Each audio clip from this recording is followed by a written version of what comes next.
everyone, Pam Gregory, astrologer. I'm going to be speaking to you today about the second half of June, and in particular the new moon, the very strong new moon that we have coming up on the 23rd or 24th, depending on where you live in the world. Now, in the middle of the month, on the 16th of June, we have Neptune going stationary and then retrograde. It will be retrograde then until the 22nd of November, long time. So whenever a planet is stationary, its symbolism is magnified. So all things Neptunian are likely to come to the fore that day. So Neptune, in its very positive aspect, is linked to our creativity, our intuition, its unconditional love, its higher guidance. And so the retrograde motion as well is a really big call for us to go inwards, to find that quiet place, to find that still point that we can always default to. It becomes just an easy access for us when there is much hubbub in the world and we need to find our centre. So Neptune becoming stationary on the 16th and then going retrograde will really help us to do that. Neptune energy is quite strong at this time, particularly in America, because if we, for instance, we have the Cancer solstice coming up on the 20th or 21st, depending on where in the world you live, and if you set that chart for Washington when the Sun enters Cancer, Neptune is on the ascendant for that chart. If we look back to March and the Aries equinox, again the chart set for Washington, Neptune was on the ascendant there, and the geography changes that, because if you set the chart for Paris or Moscow or whatever, you would not find Neptune on the ascendant. So the geography is very particular to the experience of Neptune. Now, as I've described, Neptune in its higher manifestation is very much to do with idealism and miracles and wonderful things. It's a very ethereal connection to source, if you like, really quite beautiful. However, in its less positive aspect, it can manifest as scandals or deceits or secrets being revealed or things not being clear, things not being as they seem, all of those things. And whenever we have an equinox or a solstice, it's like striking a tuning fork for the next 3 months. So that is the tone that we may find around Washington for the next 3 months. Very much a background thing, very much the first paint on the canvas, if you like.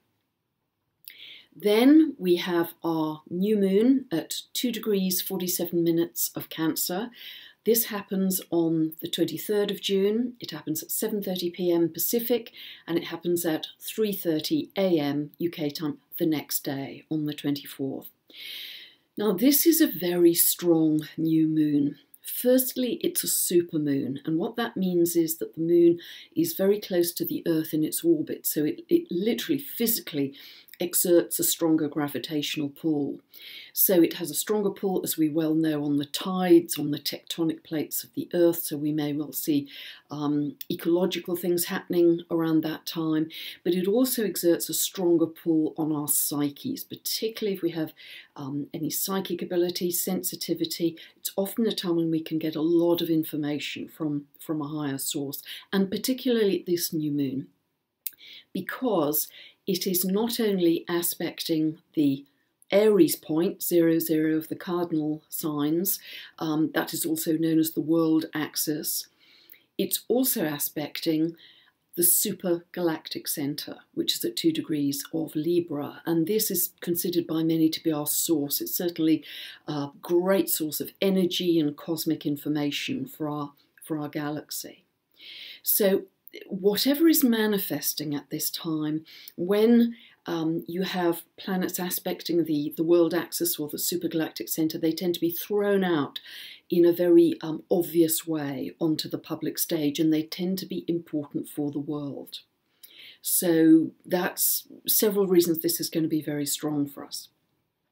In addition to that, Chiron in Pisces is now, by that time, moved to 29 degrees of Pisces. 29 degrees of any sign is known as the critical degree. And what it tends to do is manifest the the shadow side, let's say, of that particular sign. So if you think of the great sensitivity of Pisces, the vulnerability at times when we can feel powerless, Chiron may well be bringing that up, old wounds or a sense of collective woundedness at that time, because it's at that last degree of Pisces. However, it is also an opportunity to release that old woundedness and to see a bigger spiritual picture. Chiron always gives us that opportunity to see it in a bigger way.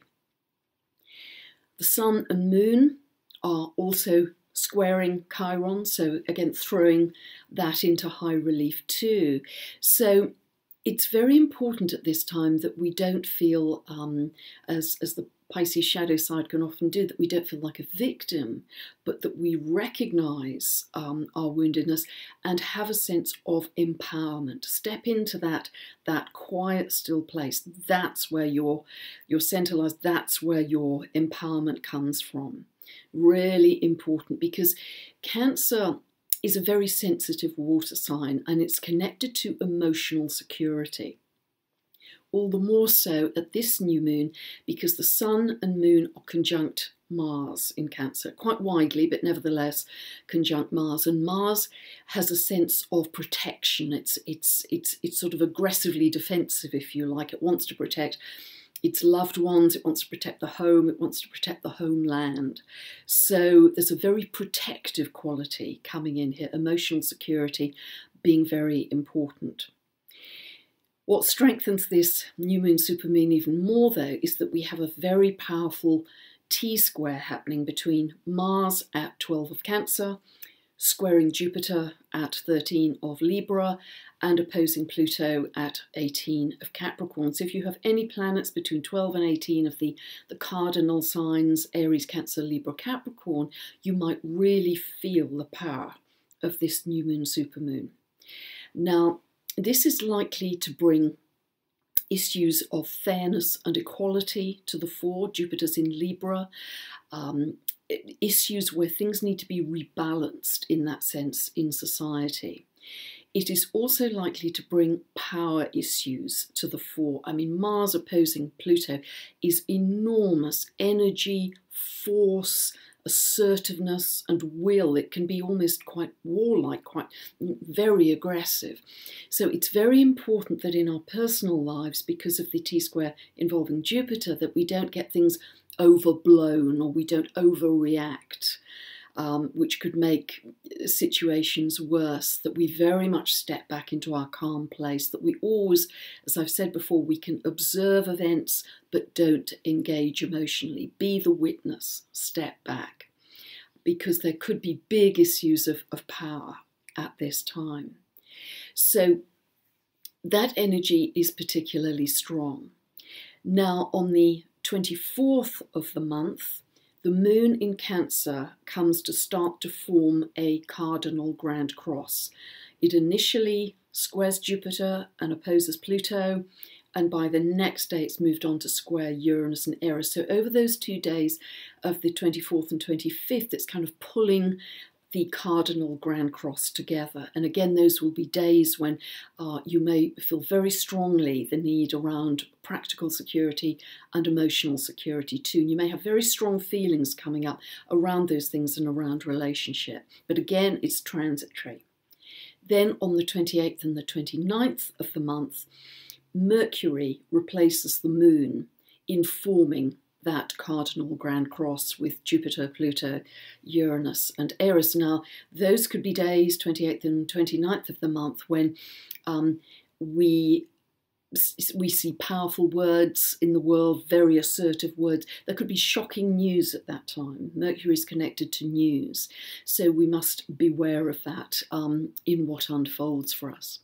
So just very strong energy, and Mars continues through to the end of June, forming that T-square to Jupiter and Pluto, and by early July it then starts to form the square to Uranus and Eris. So in its own slightly slower way, it is pulling that cardinal grand cross together as well.